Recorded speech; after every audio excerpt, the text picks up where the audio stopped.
Swiss State Secretary Alexander Faisal is again in India. This time he is here for Foreign Office consultations. Welcome, Secretary. And how was your Foreign Office consultation? What was the main agenda? What have you got from it? There are any MOUs, any understandings?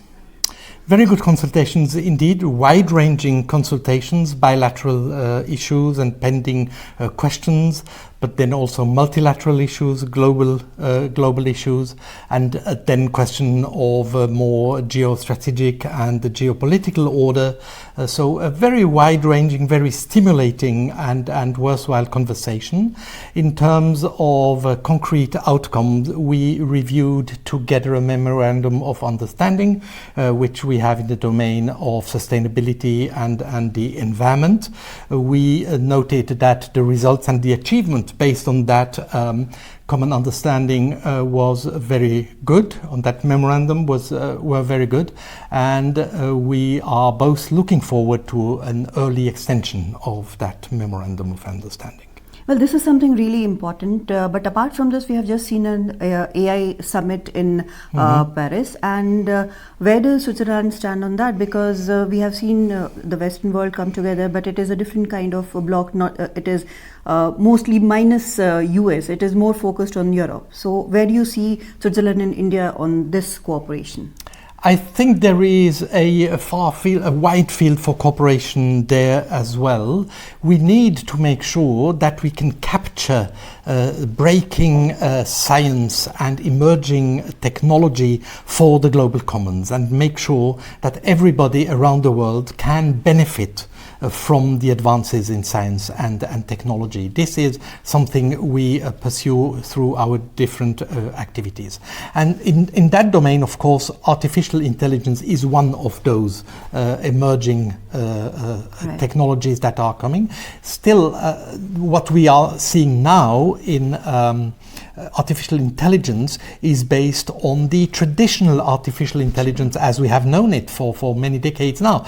But there is still more to come, what we call advanced artificial intelligence. So we need to be very alert and to work together to make sure that we can capture the upside of that for a good and equitable development around the world. And the Federal Councillor Albert Rösti, one of our 7 ministers of our collegiate federal cabinet, attended the AI summit and offered for Switzerland to host the next or the one after. So there are many things on which cooperation is going on, but there is one news which comes up every time is about removal of MFN. Do you think it is going to affect TEPA anyway? No, it isn't, because it's totally unrelated to TEPA. TEPA is this free trade agreement which will drive massive investment into India and which will fuel job creation in India.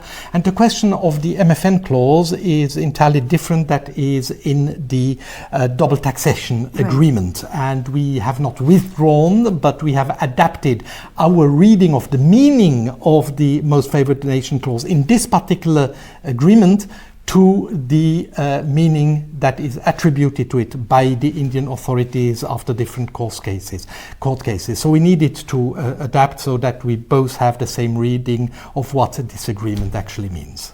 Well, coming to an international topic, last time you were here, we were talking about the Peace Summit, and you were carrying a letter for PM Modi when I had talked to you. Now, we have seen President Trump talking to President Putin, and there seems to be a very rushed push towards putting an end to Russia-Ukraine war. How are you looking at it? Do you think this kind of push is something where Ukraine would be losing some ground, or do you think this would be a just agreement when the negotiations happen? There must be negotiations.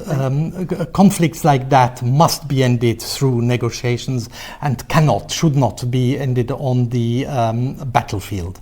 And indeed, last May, we were in the build-up to the peace conference we organized in Bürgenstock over Lake Lucerne. And our ambition was that India would be represented there in that process, because India had been involved in the process, in the build-up to that. And indeed, Prime Minister Modi sent Secretary West Kapoor, Yes. whom had visited that then. So we were very happy that this cooperation with India on that process could continue.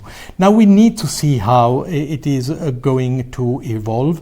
India, as many other countries have said all over, that there needed to be a negotiation where both parties were at the table, that this was the only possibility to come to a good conclusion.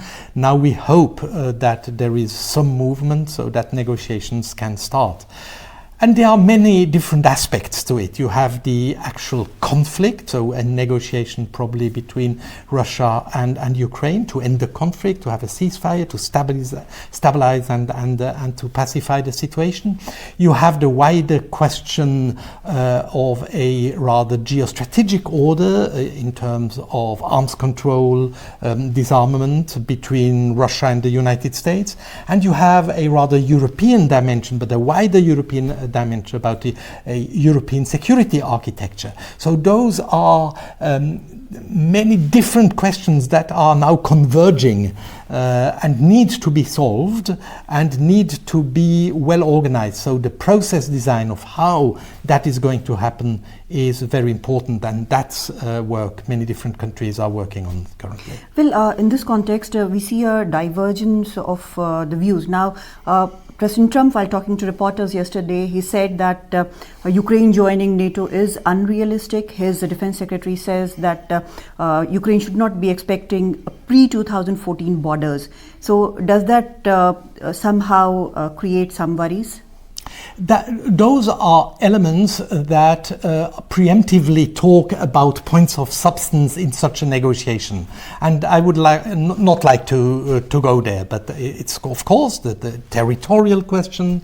It's the question of security guarantees, which both warring parties need to have. So those are precisely questions that need to be discussed amongst the parties and their supporters.